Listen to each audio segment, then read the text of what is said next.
महायुतीचे शिर्डीचे उमेदवार सदाशिव लोखंडे आज आपला उमेदवारी अर्ज दाखल करतायत। शिंदे, फडणवीस आणि अजित पवार यांच्या उपस्थितीमध्ये हा अर्ज दाखल केला जाईल।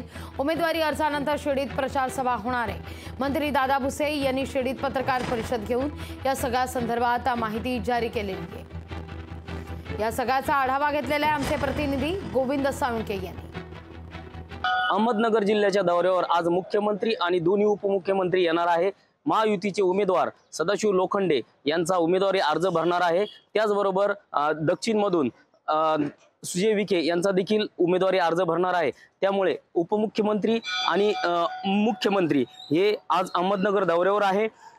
सुरुवातीला अहमदनगरमध्ये आल्यानंतर सुजय विखे यांचा उमेदवारी अर्ज भरणार आहे। त्या ठिकाणी शक्ती प्रदर्शन करणार आहे। त्यानंतर साईंच्या शिर्डीमध्ये आल्यानंतर या ठिकाणी सभेचं आयोजन देखील करण्यात आलं आहे। उमेदवारी अर्ज भरल्यानंतर हजारोच्या संख्येने या ठिकाणी नागरिक जे आहे ते जमा होणार आहे। यांची व्यवस्था करण्यासाठी मोठा असा मंडपची या ठिकाणी व्यवस्था करण्यात आली आहे। ठिकठिकाणी कूलरची देखील व्यवस्था करण्यात आली आहे। 2 दिवसापूर्वी आदित्य ठाकरे यांची या ठिकाणी सभा झाली आहे। त्यांनी देखील उमेदवारी अर्ज भरला होता भाऊसाहेब वागचौरे यांचा, आणि आता त्यालाच प्रत्युत्तर देण्यासाठी मुख्यमंत्री आणि दोन्ही उपमुख्यमंत्री साईंच्या शिर्डीमध्ये येणार आहे। त्यामुळे आता मुख्यमंत्री आणि दोन्ही उपमुख्यमंत्री उद्धव ठाकरे यांना काय प्रत्युत्तर देत आहेत हे देखील पाहणं महत्त्वाचं असणार आहे। गोविंद साळुंखे, लोकशाही मराठी, शिर्डी। लोकशाही मराठी, ऐका, पहा, जागरूक रहा।